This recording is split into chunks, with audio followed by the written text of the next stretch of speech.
What's up, everyone, and welcome to episode 14 of the Bronx and Big Blue Breakdown. I'm your host, Brady Heslin, and today I will be breaking down the New York Giants' 27-20 loss to the Green Bay Packers and some New York Yankees potential offseason targets, along with kind of just talking about what has happened so far in the Yankees offseason. So I'll start with the Giants just because they are the in-season team. So they lost 27-20 to the Green Bay Packers. They honestly didn't play bad. At the end of the day, the Packers just have more talent than the Giants. That's really what it came down to, in my opinion. I don't think they necessarily got out coached. It was just a talent thing. At the end of the day, I mean, the Packers receivers are more talented than the Giants secondary, and I think that ultimately kind of played a big role. The run defense, not very good. Yeah, we'll get right into it. So, we'll start with Jameis Winston. He got the first start as a New York Giant. He wasn't terrible. I mean, he had 4 dropped interceptions that I could count. The one, not really his fault. It was the Wan'Dale Robinson. Ball was off his hands, almost gets picked off. But there were 4 passes that were in Packers defenders' hands that were dropped. And then obviously he had the one interception that ended the game. We'll get into that in a bit. But he still looked a lot better than Russell Wilson. Russell Wilson is probably one of, if not the worst quarterback to have to be in a game this year. I mean, the Cowboys game was really just an outlier. They just didn't stop what the Giants were doing. I mean, outside of that, there's just not a lot you can do with Russ because he just can't see the middle of the field. He panics in the pocket. Where Jameis, you really can open up the playbook. The only thing you can't really run with Jameis is like design quarterback runs, except for a QB sneak where he got like 7 or 8 yards. But yeah, I mean, I think if this is all that we see of Jameis this season, I definitely believe that he is perfectly fine to be the backup next year, and he will keep the Giants in games, which is really what you want from backup. And he's pretty cheap. So all in all, I was content with Jameis Winston. He basically looked like kind of how I was expecting him to look. The run game, this is a really interesting one because they had no negative plays, but they were that's receiving. They were 38 for 142 and 3 touchdowns. So they only averaged 3.7 yards a carry.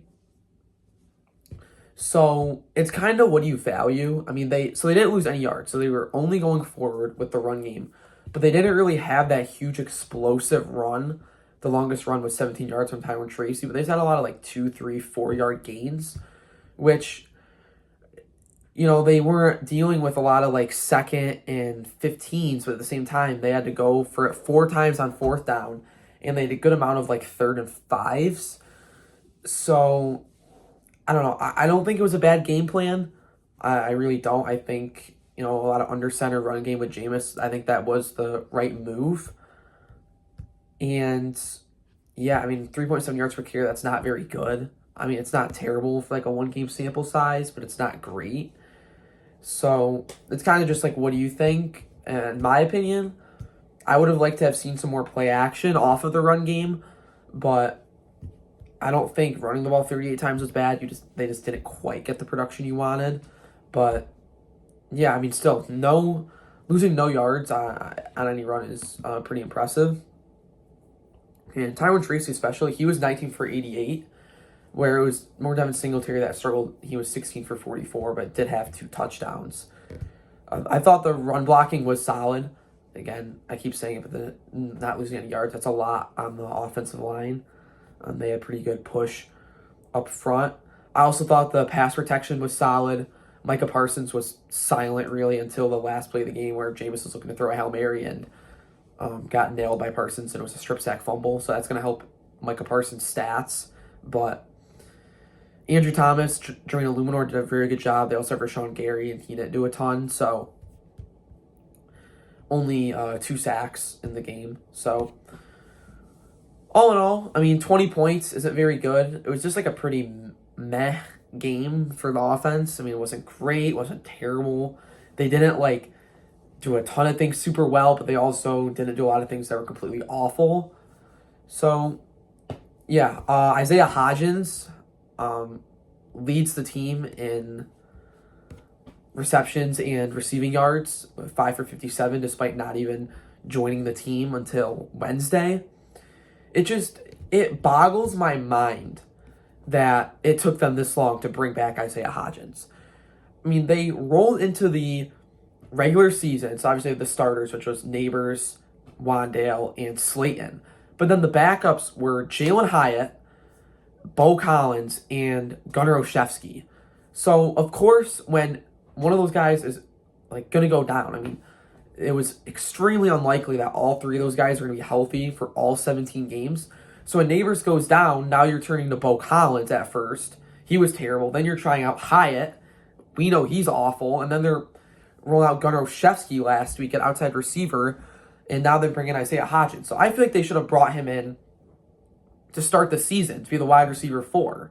And then they could have cut Bo Collins if they didn't want to cut Jalen Hyatt. And then I would bet a lot of money that Bo Collins would have made it back to the practice squad if they were worried about that.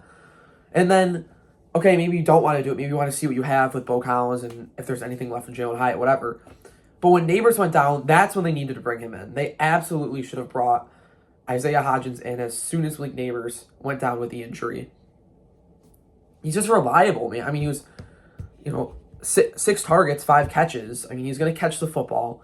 He doesn't have, he's not this crazy athlete, doesn't have that crazy speed, but he's reliable in the intermediate game. He's a red zone threat, fan favorite.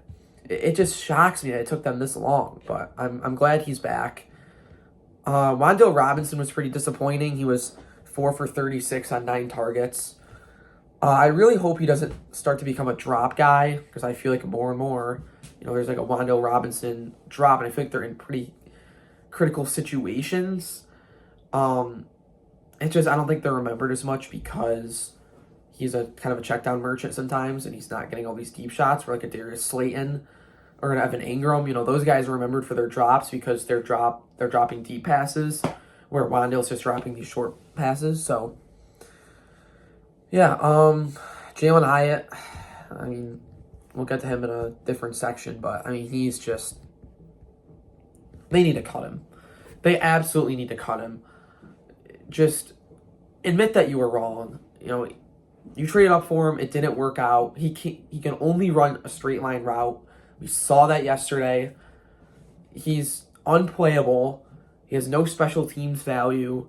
I feel like I have to say it every single week.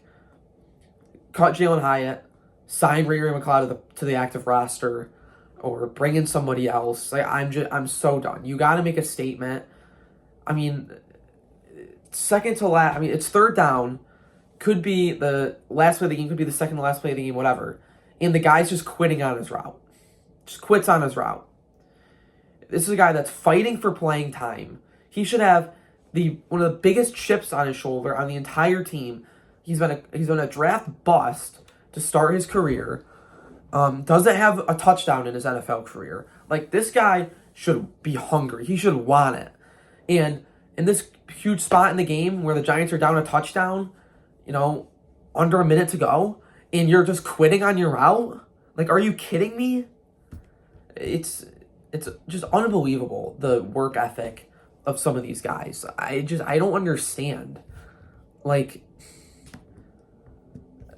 Just run your route. Why are you giving up on your route? I don't understand it at all. It's so frustrating to watch him. He's just so bad. I mean, what does he do well? I mean, I think his best talent at this point is drawing pass interference penalties. It's not, he's quick. Obviously, he's fast, but can't catch, can't run routes. When he's on the field, the only thing you have to know to defend him is keep your hands off and just try and run with him. That's all you got to do. I mean, it's just, he was 2 for 18, I guess, but whatever, just terrible. Theo Johnson, he was only 3 for 36, so I actually thought he had a pretty good game. He had some tough catches. So that's about all with the offense. Moving on to the defense. Struggled to stop the run early. I believe Jordan Love had negative passing yards in the first quarter, but the Packers had like about 80 rushing yards. They ended the game 23 for 128 and a touchdown. That's 5.6 yards a carry. They kind of stopped running the ball a little bit when Josh Jacobs got hurt. He was 7 for 40, so that's 5.7 yards a carry. So, yeah, I mean, we know the run defense is bad. There's a lot of reasons why you can say it's bad. I blame Joe Shane personally. I don't think there's much Shane Bowen can do when you have Raheem Nunez, Roches, Roy Robertson, Harris on the defensive line, and then you've got Muasau and Flanagan Fowles and those guys playing inside linebacker. Just not a ton you can do, and when the corners are also terrible in the run game, so not much Bowen can do in my opinion. Brian Burns, 2 sacks, 4 quarterback hits. He had a good game. Some of his sacks are kind of like fluky. I mean, he got credit for the sack where Jordan Love just slid at the end of the game to keep the clock running. Dexter Lawrence looked better. I saw at least one highlight on X where he just dominated the center, ran through another blocker, and got to Jordan Love quickly, and Love had to kind of just throw the ball in the dirt. So hopefully he can kind of get back to form. That's definitely something I'll be keeping an eye on throughout these final 6 games. Abdul Carter, I want to talk about him a little bit. He did not play the first series. There's some reports out there saying that he was asleep during a walkthrough, like he was sleeping in the team facility during a walkthrough. He said that's fake and that he was doing a recovery, but it's still on him. And then he replied to Bobby Skinner, who he quote tweeted a post and said, like, you know, maybe he should have gotten 56 after all, or like acting like 56, something like that, like in reference to Lawrence Taylor. And then Abdul Carter replied to it laughing. There's also reports out there that this has happened before and Brian Dable just let it slide. So I don't really know who to believe at this point. In my opinion, I think he wasn't sleeping. I think he was probably, or maybe he was sleeping and that was his recovery in the facility. I've also seen people say, why did no one wake him up? I think that's a fair point. Like there's a bunch of people in that facility. I don't know why they wouldn't just go wake him up or something, but either way, I'm glad that Kafka is not just going to let stuff slide anymore, and I'm glad that Carter didn't get to play the first drive. I think that's a fair punishment. And he, again, didn't have a great game. Like, we need more from Abdul Carter. That's what it comes down to. He was good through the first, 7, 8 games or whatever. But the past couple of games, he's been quieter and still doesn't have his first full sack. And, I mean, we're talking about number 3 overall pick, arguably best player in the draft. And the counting stats just aren't there this year for Abdul Carter. And, he still leads the team in pressures. But at the end of the day, the sacks are what matter. And you want to, when you get to the quarterback, you got to wrap up. So, again, I'm going to be watching him through these last couple of games. Hopefully he can get some sacks going. Maybe get to like 5 by the end of the year. It's 4.5 through 6 games. That's kind of a lot. But, we'll see. I want to talk about Deonte Banks. He got benched for Corey Black, or like they're in like some sort of rotation or something. Christian Watson did score a touchdown on Deonte Banks, but I will give Banks credit. It actually was pretty good coverage, in my opinion. Drew Phillips got benched for Nick Jones. The secondary, it's just so bad. Paulson Adebo injured in pregame warmups. Without him, it's just a mess. And even with him, because then you do have Adebo, Flott, and then Phillips or Banks or whoever's out there, they need corner desperately in the offseason. They got to improve that again. Everyone outside of Flott and Adebo are like borderline unplayable. Drew Phillips has been pretty bad in coverage this year. He's just such a roller coaster of a player. It's tough to really know what to make of him. So I think that's about it. Wanted to talk about a little about the weird kicking game. Packers missed 2 extra points. Younghoe Koo missed an extra point, but it was a 48-yarder because of a penalty. There's a shot block, so can't really blame Koo for that one. And then Jamie Gillen, man, what is going on these past 2 weeks? I mean, he had one terrible punt yesterday, and then there was another one that was like a really like low line drive, and he got a lucky bounce. So it didn't end up being awful, but he's at least two, and then you could say that one, so like two or three just like bad punts. I mean, I don't know what is happening. Might be in the market for another punter in the offseason. I mean, it's just a disaster. Like I literally said you can go back and listen for the Commanders preview episode, one of my first episodes. I really harped on special teams because I've seen it in past years. Special teams has always come back to hurt the Giants. It happened last year in the Commanders game where Graham Gano got hurt. It happened this year once again when Graham Gano got hurt. And then when Jude McAtomney missed those extra points. And then you could argue last week with the Jamie Gillen punt. Just like, this team just can't get special teams right. They just can't do it. And it's super frustrating. And, I really, I value special teams with the Giants because I know how much, it can impact games. And it shouldn't. It really shouldn't. Like, it should be like a surefire thing, in my opinion, but it's not. And, that's something hypothetically, if I become head coach of the Giants, if I get the job after Brian Daboll, I am harping on special teams because that part of the game needs to be perfect. I do not want special teams impacting the game in a negative fashion, and it's lost the Giants multiple games in years past. So that's why I really get frustrated with, the shank punts and whatever. I do want to give Gunnar Olszewski credit. He's been, really good in the return role. Hasn't had any huge returns necessarily, but I think he has had a couple good ones. But he just holds on the ball, and honestly, I'm okay with that. If returners holds on the football, that's enough for me. So, I also wanted to talk about, this isn't about the game. So there was a report that came out before the game from Jake Laser, and it was names of head coaching candidates that have been linked to the Giants so far, and he actually spoke to Joe Shane. And I just want to talk about this list because it is atrocious. I mean, it's just so bad. It's a terrible list of names. I'm pulling it up right now.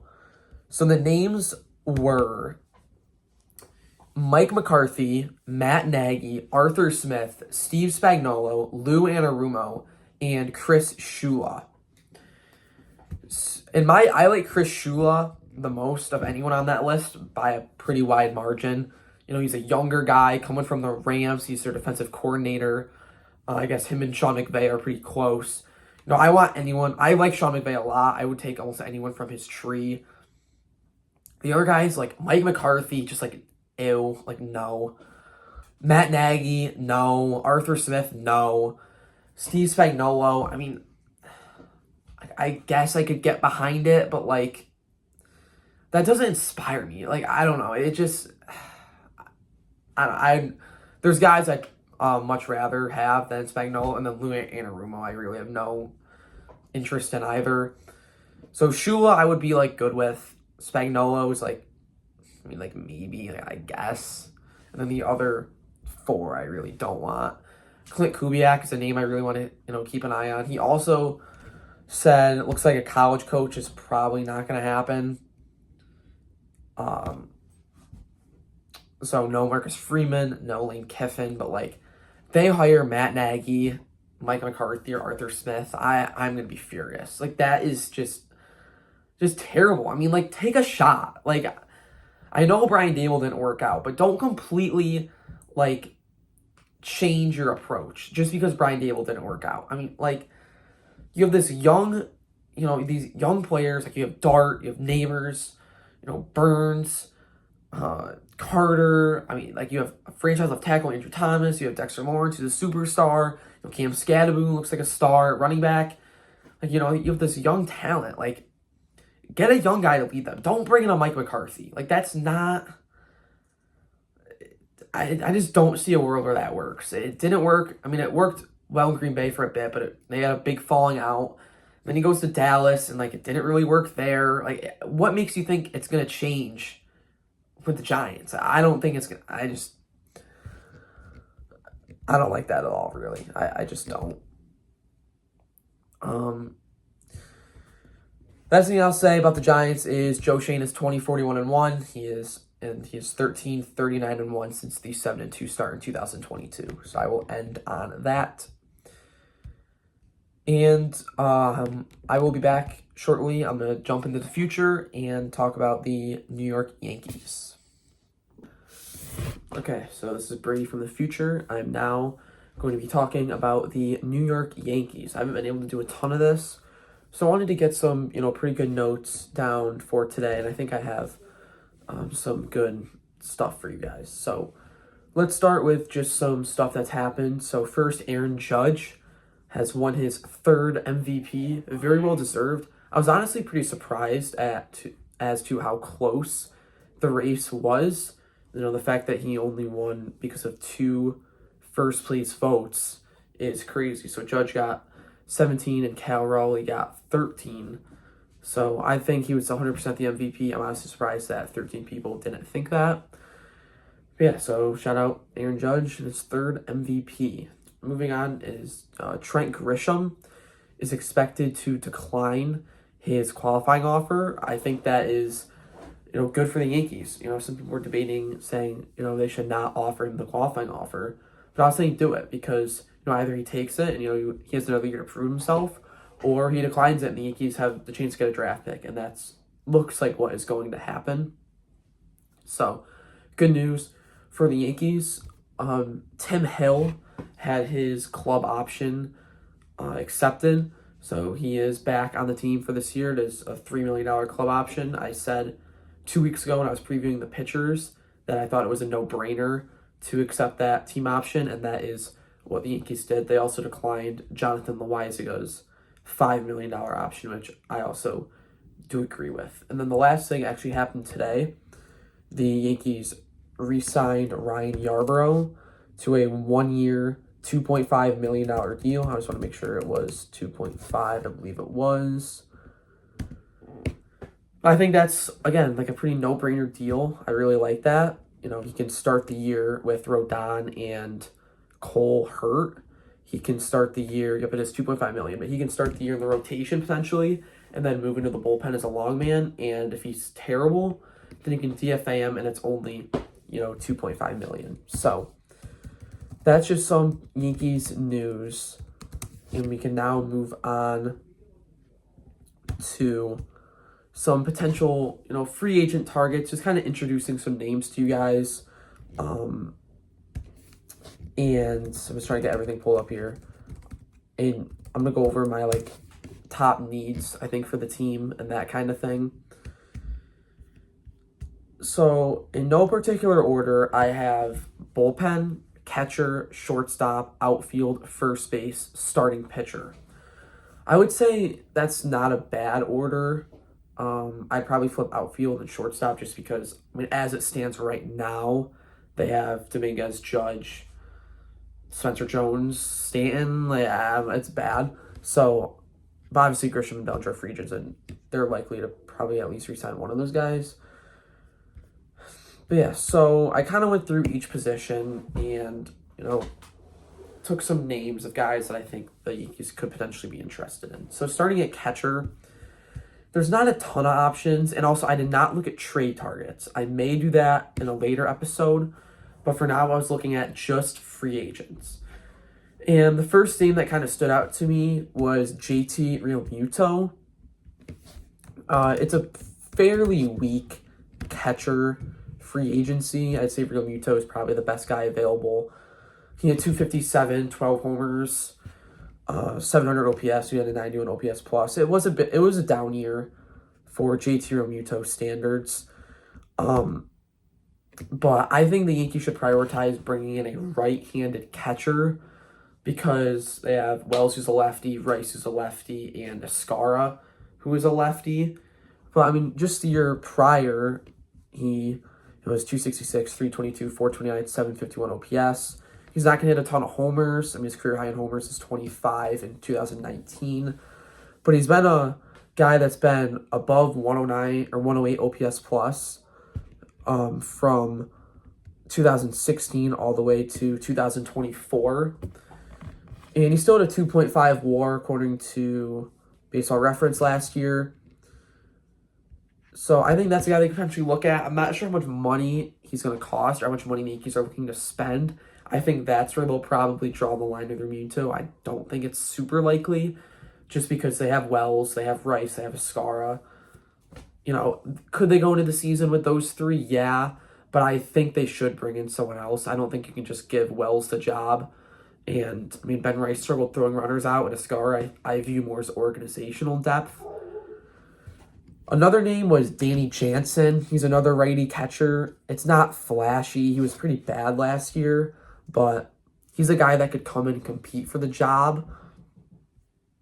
I'm trying to get Baseball Reference will not load right now. But yeah, he wasn't great, but he's been better in years past. But the past 2 years especially, he has struggled a bit. Obviously, Yankees fans are going to know him because he was a Blue Jay for a good bit of time. But I'm trying to get this to low, geez. Yeah, he had 215, 321, 399, 721. So actually, he was better than I thought. He did have a 101 OPS plus. I thought he was worse. Only 288 at bats and a 2.8 WAR. So maybe I think Danny Jansen's more likely the way the Yankees go than JT Realmuto. I think it's Realmuto will probably just go back to Philadelphia. Yeah, I mean, he's a career 99 OPS plus guy, so nothing like crazy. He's got good power. He's not going to hit much average. So, you know, Danny Jansen's an option. Just some other names. Christian Vasquez, James McCann, Elias Diaz. I mean, these names aren't flashy, but I think they're more of the names that, you know, the Yankees are going to look for, considering they do already have catchers. It's not like it's a desperate need. They could always make some sort of trade for someone. I mean, Elias Diaz was bad last year. I remember him being decent with Colorado. So yeah, that's pretty much all the catchers. Gary Sanchez, there's no way they do that. Mitch Garver, I feel like he's kind of an interesting one too. He was, I feel like he was bad. I can't remember. Yeah, he was not good. 209, 9 homers, 86 OPS plus, but he's been good in the past. I mean, he had a 144, I'm looking at the wrong thing. 138 OPS plus in 2023 and a 139 OPS plus in 2021. And, you know, he went to Seattle and struggled, so maybe it was just something there. But, you know, I could see him potentially being a guy as well. So those are just some catchers. No huge names. There's not really much available there, but that's kind of what I saw. Moving on to first base. It's kind of similar to catcher, except, I mean, there is Pete Alonso, who's available. I did see them that said the Yankees were interested. I think they had some interest last year. Obviously, I mean, you guys know Pete Alonso. He's a star first baseman for the New York Mets. I think he's going to be out of the Yankees' price range. Again, they don't need a first baseman, and I feel like if they bring in Alonso, that probably means that Rice is going to get traded, whether that's for a shortstop, whether that's for bullpen, a catcher. I mean, I don't really know. I mean, he had 272, 347, 524, 871. I mean, you're not going to have this guy like platoon. I mean, that's just ridiculous. So, unless they view Bryce to potentially be a catcher and he works on it, then you can move him to catcher and have Alonso at first. But I don't think that's super likely. One name that I do think is possible is Rhys Hoskins. Again, I think they need a righty first baseman to kind of replace Paul Goldschmidt. Hoskins had a pretty good year. He had, it was all right. 237, 332, 416, 748 OPS, 108 OPS plus. Another power guy, career 238 hitter, career 820 OPS, which is good. Last year, or the year prior, 2024, he only had a 99 OPS plus. That was also coming off injury. He only played 90 games this year. So maybe they could look to get him for cheap. I mean, when he was with Philly, man, his lowest OPS plus season was 111 in 2019. But even then, he led the NL in walks that year. So, he's got a lot of value. And I think this is kind of a guy that the Yankees could look at if they don't want to bring back like a Paul Goldschmidt. Because he's another guy I have down. I mean, we know everything with Paul Goldschmidt. He's gonna hit for decent average, not a lot of power, can hit lefties, pretty good defender. I could definitely just see a reunion there, another 1-year deal. I would not give him $12.5 million though. I'd give him more around like $8 million probably, just to be like a platoon guy, defensive replacement potentially. But another name I have down, this is kind of going away from some other names I've talked about, is Luis Ariz. He's not a good defender, but he can play first, second, and third.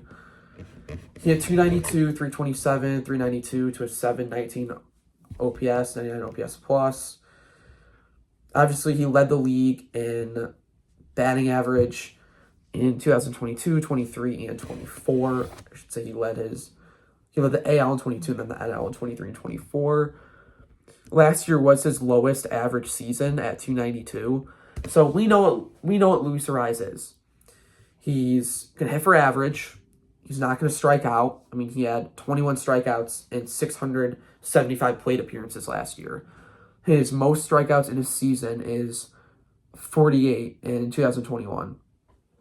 He's not going to strike out. He's going to put the ball in play. He's not going to play great defense, unfortunately. And he's not going to have, he doesn't have the power, obviously. Most homers in a season is 10. And I'm trying to see, total bases. He had 243 total bases last year, which is actually, similar to what he had the years he led the league in average. So, yeah, I mean, I don't think that's a bad option. It kind of depends on the money. I'm not sure what his market's going to be. You can look at it this way. The Yankees lineup construction, they had a good lineup, last year, but it's streaky, and we saw that. And in the postseason, obviously outside of Aaron Judge, no one had an OPS above 700. You could bring in a Luis Ariz and have him be a bottom of the order kind of pesky guy, where he's going to put the ball in play, move runners. I could definitely see the Yankees going that direction if they want to kind of change how they've been constructing their lineup, because at the end of the day, they're not winning titles. And that's what the Yankees want. So I'm actually open to Luis Ariz. I know he's kind of like a polarizing player. Some people love him, some people hate him. I'd be open to it. Only 1.2 WAR, but you got to change something up. He's basically going to get a hit a game for you. He's a lefty. I mean, maybe short porch. I don't really know. He doesn't really have that kind of swing. Only 28 as well. So, we'll see. Could always fill in at third if McMahon needs a day off, even though the defense won't be great, but it's an option. So, that is my thoughts there on Luis Ariz. Some other names just to throw out there. Ryan O'Hearn. I mean, he had a really good year last year, but he could fit Yankee Stadium with the swing, but another lefty. I don't see them spending that money on that. I mean, there's Justin Turner. He was pretty bad. Donovan Solano. So, that's about it at first base. Moving on to shortstop. This is a tough one. This is a really tough one because the free agent options are terrible. They're not good. The best option is probably Miguel Rojas. And I'm not just saying that because he hit the home run in the World Series. Genuinely, he is the best option. He had 262, 7 homers, 318 on base, 397 slug to a 715 OPS with an exact 100 OPS plus, 1.9 WAR. What I kind of take away after looking at the shortstop market is if the Yankees want to improve what they have already at shortstop, they're going to have to make a trade, because is Miguel Rojas that much better than what Caballero and Volpe have to offer that you're going to sign him? You're going to spend your money in that direction? I don't know. I think he probably just goes back to LA. I don't really see this happening. There's also something, where when Jazz Chisholm was a rookie, him and Miguel Rojas didn't really get along. So I don't know if you want that to be your middle infield tandem. I don't really see this one happening. And then the only other name that kind of piqued my interest was Ha-Sung Kim. But I didn't realize how bad he was last year. Like, he was really bad. He hit 234 with 5 homers, 304 on base, 345 slug, 649 OPS, and 83 OPS plus, 0.3 WAR. I don't really know what happened. I mean, he had an OPS plus over 100 in 2022 and 2023. And then 96 and 24, which isn't terrible. But then, he got traded. And last year he was just really bad. I mean, he was better with Atlanta. He had 253, 316, 368, 684. But again, is it worth spending the money in that direction when you already have Volpe and Caballero? Because at the end of the day, will it be popular? No. But could the Yankees just roll the next year with Caballero and Volpe? They could. They definitely could. I think that's a possibility. Would I like that? No. I think they need to make a trade for a shortstop. Again, I didn't look at any trade targets. I could definitely do that in a future episode if that's something that people are interested in. But yeah, I can read the other names. It's bad. There's Bo Bichette. So there's Bo Bichette, but the Yankees aren't doing that. I just don't see that happening. I think he probably goes back to Toronto, or he's going to go to the Dodgers or something. I don't see the Yankees spending that money there. Is it possible? I mean, maybe, but I just don't see it personally. I don't see that happening. But outside of that, I mean, there's IKF. That's not going to happen. Jorge Mateo. I mean, he was he decent in 22? Wasn't he in the Yankees organization? I think he was. I mean, last year, 79 at bats, he had 177 with 36 OPS plus. That's just not an upgrade. There's Orlando Arcia and Tim Anderson. So, not much at shortstop. I was looking at other positions, to see if they can convert somebody. I mean, Gleyber Torres, play him back at night. No, I'm kidding. But yeah, there's just not much out there for shortstops, unfortunately. So they will have to make a trade if they want to do that. So I'm looking at third base a little bit. I don't think that's a need for the Yankees. I mean, I think they could definitely just go with McMahon, but they could upgrade it. And obviously, Munetaka Murakami's been kind of linked to the Yankees a little bit. I'm a little skeptical, personally, just because I know he struggles with velocity, high strikeout guy. So, depends on the money. Again, I could see him getting $70 million. I could also see him getting $200 million. We don't really know. But if it's a 5-year, $75 million deal, I'm okay with that. But again, the velocity worries me and the high strikeout rates worry me. So my thoughts on Murakami. Moving on to outfield. So obviously Cody Bellinger, Trent Grisham, those are 2 names I have down. Those are going to be guys you are probably going to look to potentially re-sign. Another name is a potential reunion, and that is Harrison Bader. So he had a pretty good year last year. Obviously, we know good defender, speed guy. Could be a reunion there. 277, 17 homers. Good for a 347 on base, 449 slug, 796 OPS, 117 OPS plus. We'll see. I could definitely see them being potentially open to a reunion. I would be okay with that if they can't bring someone back. But I think if they re-sign Bellinger, I mean, obviously they re-sign both, they're not going to bring someone back, but if they re-sign Bellinger or Grisham, I don't think they add much to the outfield. They'll probably add just depth guys. Maybe a Manny Margot, Garrett Hampson. And there's names. I don't know. Mark Canna. I don't know. Maybe they add someone like that. But they're not gonna get some stud guy. But One guy that everyone's probably going to be wanting to talk about is Kyle Tucker. So, here's my thoughts on Kyle Tucker. If the Yankees do not re-sign Cody Bellinger, I would like them to be pretty aggressive going for Kyle Tucker. But in my opinion, I would rather pay Cody Bellinger the money he wants, whether it's $30 million a year, whatever. I'd rather pay him that, honestly, than break the bank for Kyle Tucker. That's just my opinion. 266, 22 homers, 377 on base, 464 slug, 841 OPS, 143 OPS plus. And that was kind of like a down year almost. I mean, the year prior, he had a 993 OPS. Granted, it was only 78 games.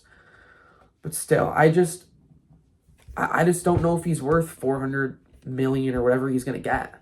I'd rather them just give Bellinger whatever he wants, and then I would allocate that money to the bullpen, or maybe they want to splurge for a Pete Alonso, or maybe they splurge for JT Realmuto or whatever. I think I'd rather them do that than put all their eggs in the Kyle Tucker basket, and then the bullpen's weak, and the catching situation's iffy again, and shortstop's weird. Like I'd rather them kind of do similar to what they did last year, where obviously I wanted them to re-sign Juan Soto, yeah, but they kind of took the Juan Soto money and divided it more evenly. So I'd rather them do that. Now, if they don't get Bellinger, then you know what? Just go for it. Go for Tucker. But I wouldn't give him insane money. I mean, he's going to get a lot, but I wouldn't give him like 600 million. Like, I don't really know what his market is, but yeah. So other outfielders, I mean, I think Bellinger, Grisham, and Tucker are the likely ones. Then there's Bader. I mean, Cedric Mullins is out there. McElhinney Duhar, Rob Refsnyder. Could get some more reunions there. Michael Conforto is an option. Mike Yastrzemski. So there's some names. Those are all the hitters, that I kind of had down. Now we can move on to the pitching side of things. Sorry, this is kind of going kind of long. This might be a longer episode, but I didn't get to talk much about the Yankees in past episodes. So I really wanted to talk a lot about them here.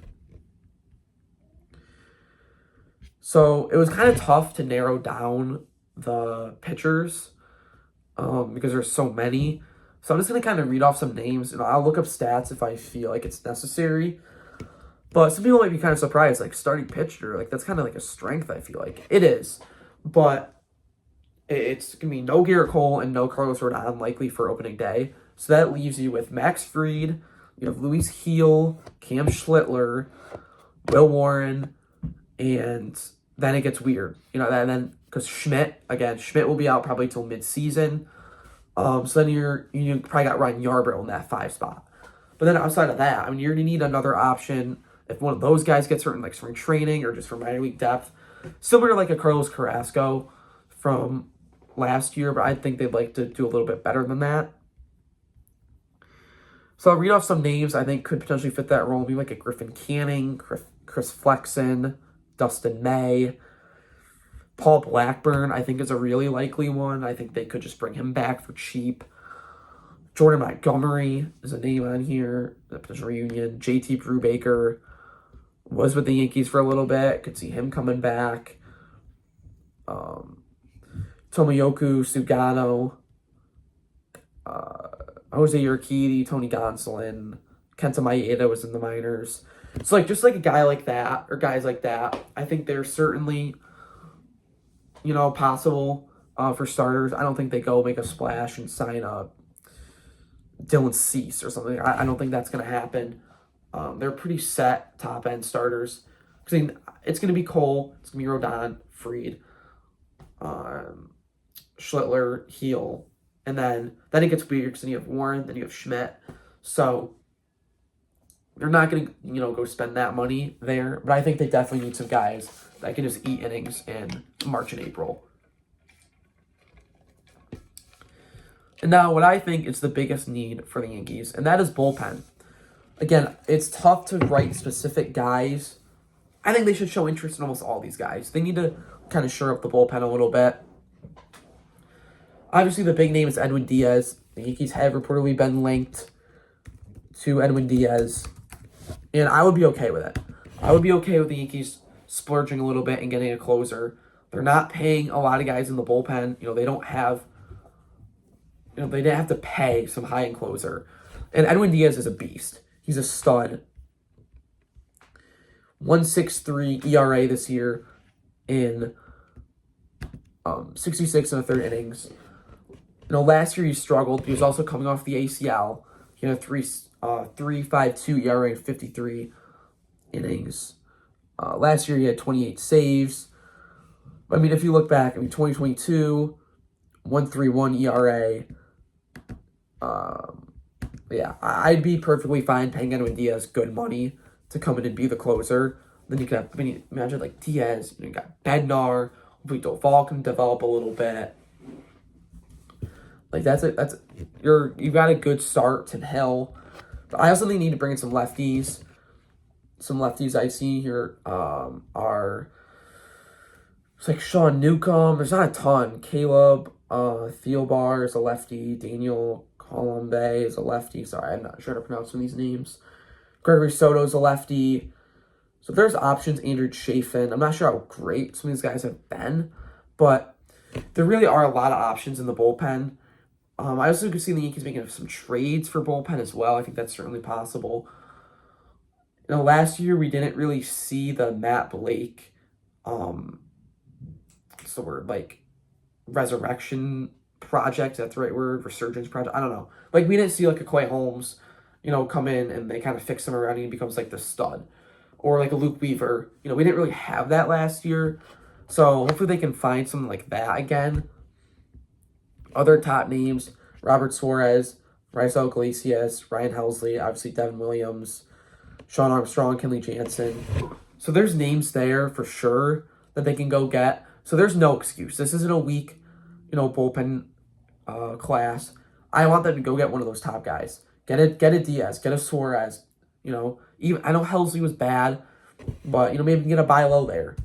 Re-sign Devin Williams. Get a top end guy, and then I want multiple, middle relievers. Maybe a Phil Maton or Kirby Yates. Like guys like that, kind of in that middle, that can come in and pitch the seventh, and you're comfortable with that. And guys can get hurt, so have too many bullpen arms almost, because I know, bullpen's a popular need for a lot of teams, but it feels like every year the trade deadline it's like, oh, need bullpen. Like, make that a strength again with this team, because that really used to be a strength of the Yankees. And last year, it was their kryptonite in a lot of games. So, yeah, try to, kind of shorten it up there at the end, because I know this is kind of running a little bit long. But that pretty much wraps up everything with the Yankees. If the Yankees make some huge move, like when they re-signed Cody Bellinger, if they sign Kyle Tucker, Edwin Diaz, Pete Alonso, anyone like that, I'll probably do like an emergency video almost and then get it on the podcast. Other than that, just make sure you follow my social medias, and I will be posting stuff on there as well. So that about wraps up all the Yankees talk. Sorry, that's almost like a half hour, but moving on to studs and duds, back to the Giants. I have 2 studs and 3 duds. My first stud is Isaiah Hodgins. Guy came to the team on Wednesday of this week, led the team in receptions, led the team in receiving yards. Again, he's just super reliable. I love Isaiah Hodgins. I wish they kept him, never got rid of him in the first place. So Isaiah Hodgins is my first stud. My second stud is Brian Burns. I know, the sacks might have been a little fluky, that kind of thing. But at the end of the day, the guy, he's got his career high in sacks this year. I think he's tied for his career high in tackles for loss. He's having a career year, playing himself in Defensive Player of the Year conversations, especially if I wish the Giants could be a little bit better, because then he definitely would be in it. But it's tough to have a guy get 2 sacks and he's not on the, studs list. So I'm going to focus on the studs and duds leaderboard this week. And next week I will update you guys with the leaderboard for that. 'Cause I think it has been a couple weeks. And now my duds. First is Jalen Hyatt. Kind of said everything I had to say earlier. Stopped running his route in a crucial situation. Just effort problems. Running wrong routes. Just not a good route runner in general. So, Jalen Hyatt is my first dud. My second dud is Wan'Dale Robinson. Like, where were you, man? I mean, no Darius Slayton. Obviously, no Malik Neighbors. And he was, if this would load, he had, 36 yards receiving? 4 for 36 on 9 targets. It's not like he didn't get the targets. He had that one drop that almost led to a pick. I just expected more out of Wan'Dale Robinson. And kind of on some big picture Wan'Dale Robinson talk, he's a free agent after the year. And I really don't know what his market's going to be. I really don't know how much money he's going to get. It's really tough to project. So I want to see a lot out of Wan'Dale Robinson these last 6 weeks and play himself into some more money and just kind of see, is this a guy we see for the future, or would we like to look elsewhere at wide receiver? And my last dud is Drew Phillips. He was benched for Nick Jones. He's been, struggling in coverage all year. We haven't seen him make that, big play on the ball like he did a couple times early on in the season. He's just been really quiet as of late. And, this is a guy that, Joe Shane kind of used to keep his job last offseason. It was like, we got a guy like Drew Phillips in the last draft. He just named some other guys there. But, expect more out of him. 3rd round pick. And he's been a dud. So yeah, studs, Isaiah Hodgins, Brian Burns. Duds are Jalen Hyatt, Wan'Dale Robinson, and Drew Phillips. Moving on to this week in history, on November 11th, 1956, the Giants beat the Chicago Cardinals 23-10 at Yankee Stadium. And the scoring started with a safety and then a touchdown pass from Don Heinrich to Ken McAfee. And they also had a Frank Gifford touchdown catch. And the attendance was over 62,000 for this game, and it shows how big Giants games were even in the 1950s. And they did mention on the broadcast yesterday that MetLife Stadium seats the most fans in the NFL at over 82,000. So I thought that was kind of a cool thing to highlight for this week. And lastly, sorry, I feel it's kind of getting dark here. I can do that. There we go. Last thing before I head out is the looking forward. So Giants will be traveling to Detroit. They are 11.5-point underdogs. Some say 10.5, some say 11.5. Kind of depends where you look. Hopefully Jackson Dart is back. They say he is on track to be back. This is the first game in a while where I kind of feel like the Giants have no shot. But yet again, I said that about the Chargers game, and I said that about the Eagles game, and they won both of those games. So, honestly, if you're into sports betting, I honestly don't think Giants plus 11.5 is a terrible bet. If you could alt line that to even 13.5, and maybe throw like a Jackson Dart touchdown or Jahmyr Gibbs touchdown on that and parlay it, I actually don't think that's a bad bet, honestly. I could see the Giants potentially keeping this game close. There's also been games where, maybe the Giants are down 17 late and they score a cheap touchdown to cover. I could definitely see that being a thing. The main thing with the Lions, they just have so many weapons. I mean, they have Jahmyr Gibbs, David Montgomery, Amon-Ra St. Brown. Laporta is on IR, so they won't have to deal with him. But just a really talented team. They did struggle a bit against Philly, but I think the Giants will almost be like a get back on track game for them. We'll see about Darius Slayton, Paulson Adebo, Kayvon Thibodeau. Hopefully those guys can be back for this game, because if not, it could be a long one.